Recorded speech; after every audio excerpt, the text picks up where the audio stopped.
Good afternoon, and welcome to W-IKE News. I'm Alyssa Wismar. And I'm Caroline Smythe. And we're here with your afternoon announcements. Stay updated on all the latest school news by reading our online newspaper, The Squire, at www.squirenews.com. Also, follow The Squire on social media at EHS Squire on Instagram. Tutoring is now available after school on Mondays and Wednesdays in Ms. Ludwig's room G119 from 3:20 to 4:20. The prize for February's Hat Day will be Most Colorful Hat. Start planning your hat now. Congrats again to Ava Taylor, who won January's Most Artistic Hat. TRAP signups, TRAP with a P, not a CK, are in the office for grades 9 through 12 only. The last day to order your yearbook is January 31st. Don't be left without a yearbook. Order your yearbook today. Seniors, the last day for senior recognition ads in the yearbook is February 1st. Make sure your parents have seen the postcard. See the guidance office for scholarship opportunities. Students should be working on their CCR during advisory. Seek guidance or your advisory teachers with any questions. Winter sports are now in session. Best of luck to our student athletes. Winter weight room is now open on Mondays, Wednesdays, and Thursdays from 3:20 to 5 p.m. after school. If you have any questions, please see Mr. Penley. Spring sports signups begin January 23rd and end February 15th. Sign up online during that time if you plan on participating.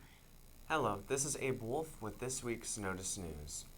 W-IKE News is now partnering with an organization called Notice News to bring you international and national stories. The mission of Notice News is to bring accurate and trustworthy news and information to the next generation of global citizens, empowering them to make better, well-informed decisions about their lives and our future. Now on to some recent reports from the Notice News studio. Earlier this month, a major Hollywood celebrity was criminally charged after death on a movie set. Jonathan from Notice News has more. You may know Alec Baldwin from his work in both TV and movies. But last week, the A-list actor was criminally charged in a death that happened while he was filming a movie. In October of 2021, Baldwin was rehearsing a scene on the set of a new film called Rust. Police say Baldwin was handed a gun by a crew member who told him the weapon was cold, meaning it didn't contain live ammunition. That, tragically, turned out to be false. The gun went off, killing the film's cinematographer and injuring the film's director. Baldwin says he never pulled the trigger, but an FBI investigation found that the weapon wouldn't have fired if the trigger wasn't pulled. Prosecutors said this to NBC News. The gun was not checked by him or with the armor, which is standard protocol where you may not have to check it himself, but he's supposed to check it with her.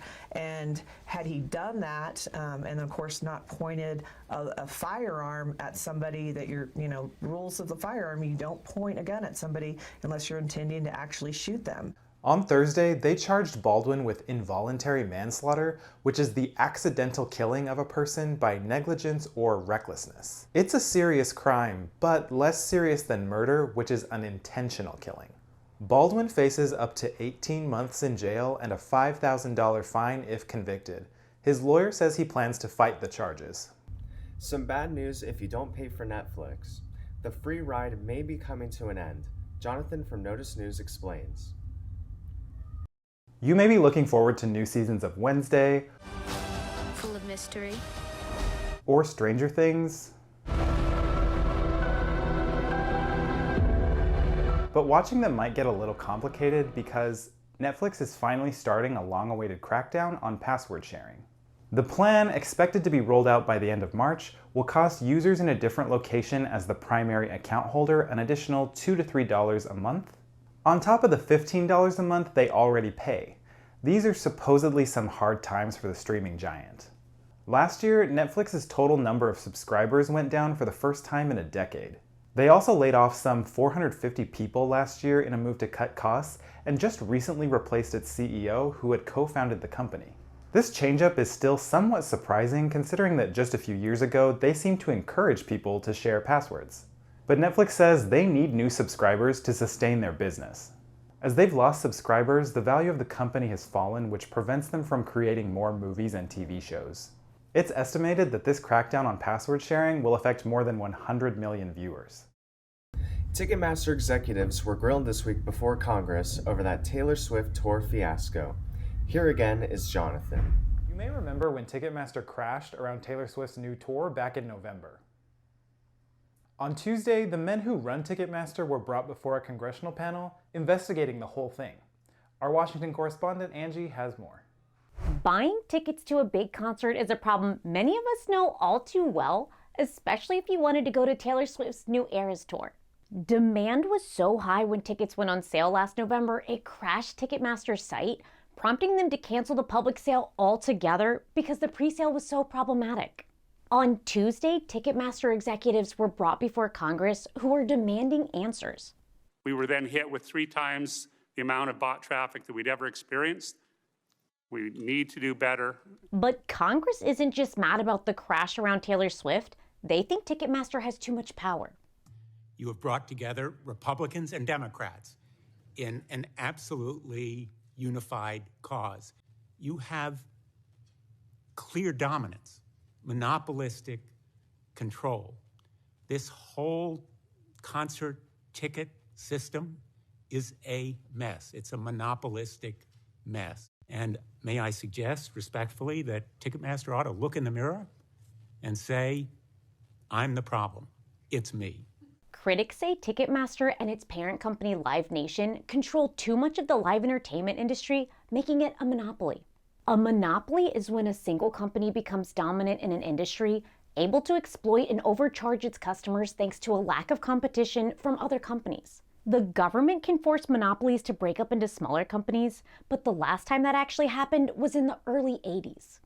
Now on to our Mental Health Minute with Chris and Kyler. Hi, I'm Chris with W-IKE News, and here with your Mental Health Minute. It'll probably take over a minute, but that's okay. And my purpose out here today is to tell you the benefits of going outside when you have the winter blues. Fresh air and sunlight increases circulation in vitamin D. It also boosts your immune systems and promotes your overall wellness.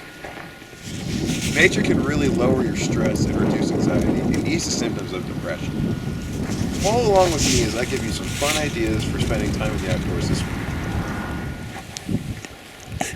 A great way to spend time outside is to go for a hike.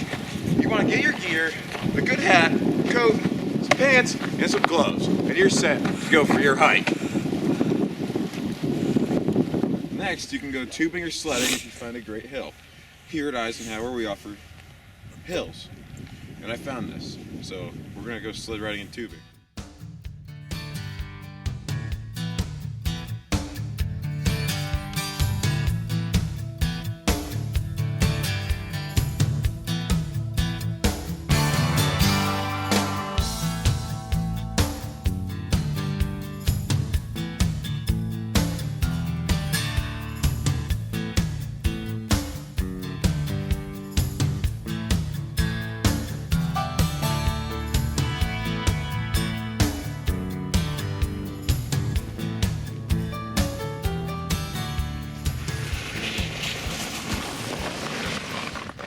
Got me a little close.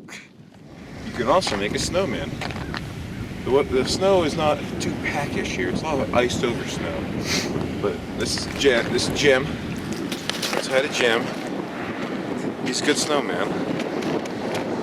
In conclusion, this is why you should spend your winter blues season in the great outdoors. Now back to the studio. And that's all for this afternoon's announcements. Have a great day and stay classy, Eisenhower.